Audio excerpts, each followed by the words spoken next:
Well, airline stocks were some of the hardest hit during the pandemic. Major industry players lost as much as 80% of their value from peak to trough last year and were forced to appeal to Congress multiple times for aid.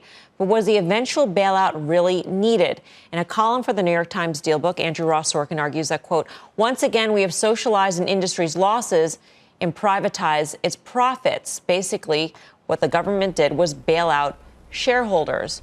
Tim Seymour, I'll go to you. You're a shareholder, you're a taxpayer. What do you think?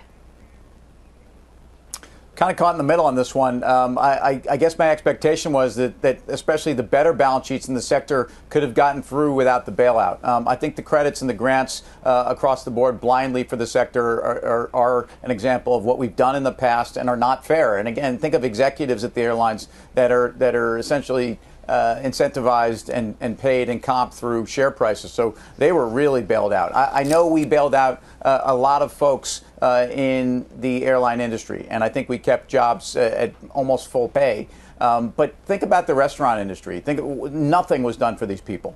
And I don't think their businesses are going to come back. And so in many cases, ever. So I think the inconsistency here is a dynamic that's very, very frustrating. But I recognize the strategic importance of the airline industry, especially to getting the economy back on track when it was time. Yeah, Andrew makes the point that with the $25 billion, the original bailout package, about 75,000 jobs were saved at a cost of about $300,000 each. Not sure if that's the right metric to gauge the success or the failure of this program, this particular program. But Karen, what do you think? Numerous times in the past, airlines have gone through bankruptcy. They've done fine. So their argument that, we had to keep the airline industry afloat, et cetera, they would have kept flying. They could have kept flying in bankruptcy. We've seen that time and time again. Yeah, I mean, there's a lot of things in that article that I really agree with, and that's one of them. We've seen airlines in bankruptcy, and the other one is why this particular industry, right? You have Hilton and Hyatt and Marriott. They also employ hundreds of thousands of employees, and yet you didn't see anything remotely close to any kind of assistance like that. And I don't understand why you need to bail out the shareholders. Shareholders are, right, it's a risk asset.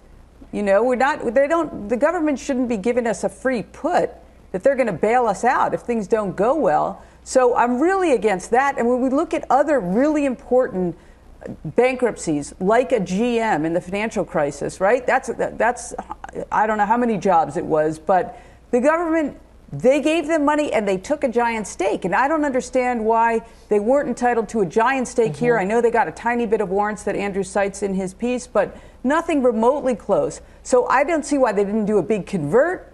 Just to me, it just seemed like excellent lobbying by the airlines, unfortunate for the others, and not necessary for the government to do. All right, Steve, just quickly, because you actually think that it was right to bail them out. I do, and I think that we could argue over how they did it and what they should have gotten, but when you look at the entire industry, it's not so much the direct industry, it's the fact that it's probably 1.7 trillion, I think the estimates have been made, as far as economic activity that's dependent on the airlines, and it's 10 million jobs, all those ancillary jobs and everything else that revolves around it. So I do understand what everyone else is saying, but I think they had to act first. This is the first time we've been hit with a pandemic like this. So I'm okay if they used a sledgehammer on an ant right now. I think it was warranted. All right.